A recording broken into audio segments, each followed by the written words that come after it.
Huwag yung sa akin ipanakot yung wala ka ng customer, wala na lang kakain sa'yo. It's okay, fine. Okay lang naman, bumitaw ako ng mga salita na kailangan talaga malaman din ni Diwata na yung ginagawa niya ngayon ay hindi na maganda. Ted ka ba kay Mystica? Sinong pistika? Ano? Si Mystica. Sabi niya Alam ko sa'yo. lang kasi laos na yan eh, matagal na. Naulitin ko, hindi po obligado na magdala kayo sa akin ng regalo na kung ano pa man, kung ano pa mang gusto nyong ibigay sa akin. Kasi kaso na lang niya o kaya pinapansin na lang niya kung sino yung mga nagbibigay ng regalo, kung sino yung nagbibigay ng pera, lalong-lalo na kung sino yung nagbigay ng milyon or whatever. Sabihin mo ng attitude, sabihin mo na kung anong gusto mong sabihin, basta yun, ikaw yan eh, ito rin ako. Hindi naman pwedeng sunuran ako sa gusto mo dahil customer kita, walang ganon. Kasi kung parisan din lang, alam ko na marami yung mga tao dyan na mas marami silang pwedeng puntahan, di ba? Kaysa pumila ng ilang oras, 2 oras, 3 oras, for what? Para lang ipahiya ng isang Diwata lang. Yakapin mo ako ng mahigpit. Ang sweet mo naman, baka lamgamin tayo. Diwata sinabihan laos na si Mystica na ginagamit lang siya para sumikat. Sinagot din ng mga paratang nito na tila lumalaki na ang kanyang ulo at pagbabago ng kanyang ugali. Sinagot ni Diwata ang opinyon ni Mystica patungkol sa kanya. Say ni Mystica na mayabang na raw si Diwata at tumaas na ang ere matapos nitong sumikat. Ano masasabi mo kay Pistika? Daming sinasabi. Sa lahat ng basher ko, ito lang masasabi ko sa inyo. Ted ka ba kay Mystica?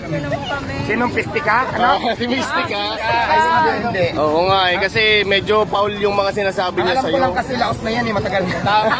Hayaan mo lang siya. Yun naman sa importante sa buhay ko. Bakit ko sa intindihin? Pag-usapan na naman siya kasi wala na eh. Laos na. Oo, laos na. Para kay Diwata hindi naman importante sa buhay niya si Mystica kaya hindi na daw dapat niya itong pansinin. Dagdag pa niya, ang pinakamahalaga sa kanya ay ang kanyang negosyo.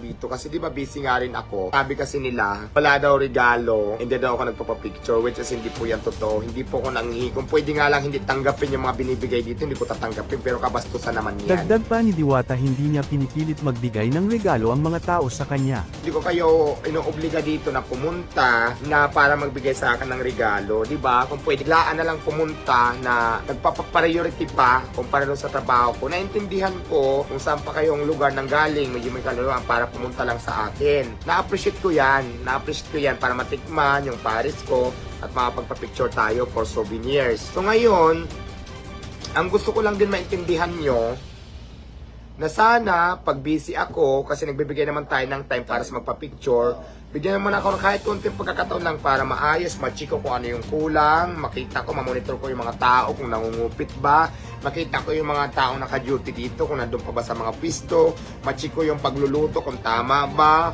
anong ginagawa ng mga nagluluto ko, yung mga tiga-slicer ko, lahat yan minumonitor ko, ano pa ba yung mga kulang ng mga kailangan dito na dapat kong orderin, di ba? So lahat yan ako ang utak. So bilang isang may-ari, hindi lang katawan ko yung pagod, pati minsan yung utak ko. Kaya minsan nakasimangot ako.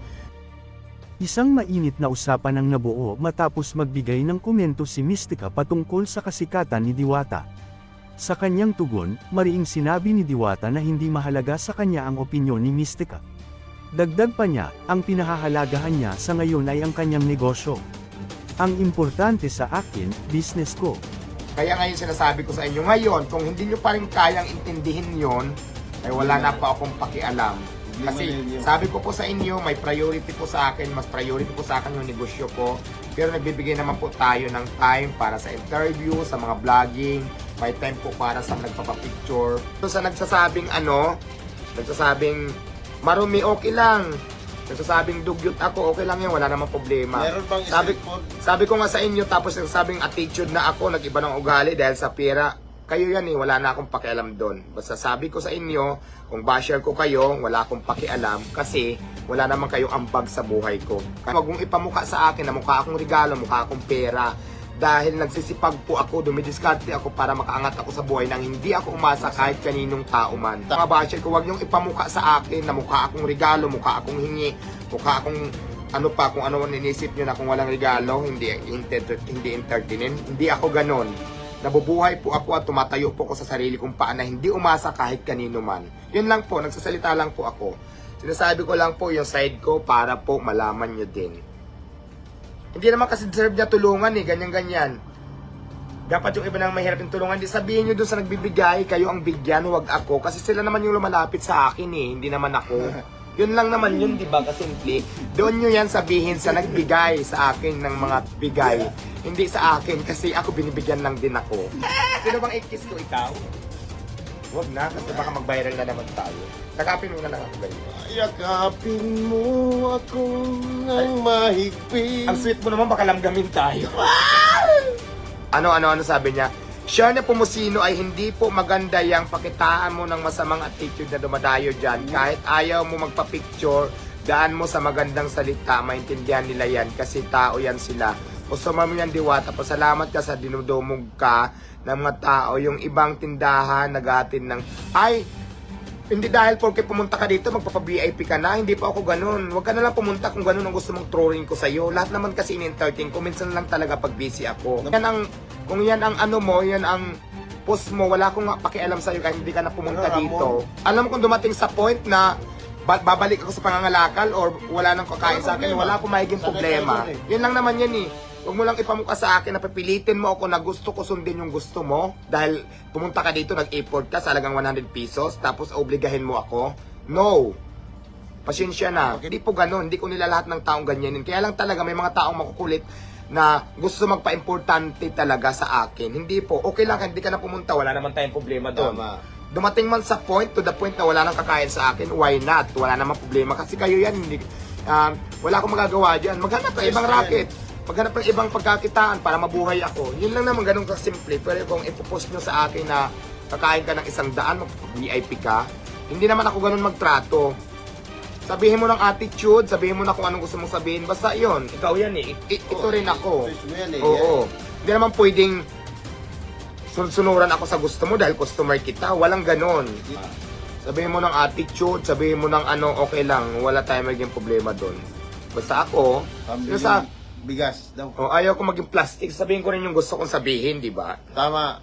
Hindi dahil nagbayad ka ng 100 pesos, nanggaling ka sa malayong lugar, na hindi ko naman sinabing pumunta ka, tapos gusto mo lahat ng gusto mo gagawin ko kahit na hindi naman tama, hindi naman pwede. So I don't care talaga, wala akong pakialam. Maninira lang.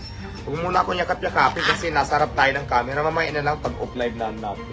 Mamaya tayo maglabing-labing.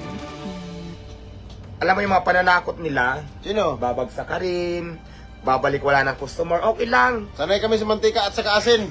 Handang-handa na tayo dyan. Huwag yung sa akin ipanakot yung wala ka ng customer, wala na ng kakain sa'yo. It's okay, fine. Kasi kung hanggang doon na lang, yung pagtitinda ko ng Paris, ano magagawa natin? Ayaw na nila. Sa normal. Mag-iyak-iyak tayo.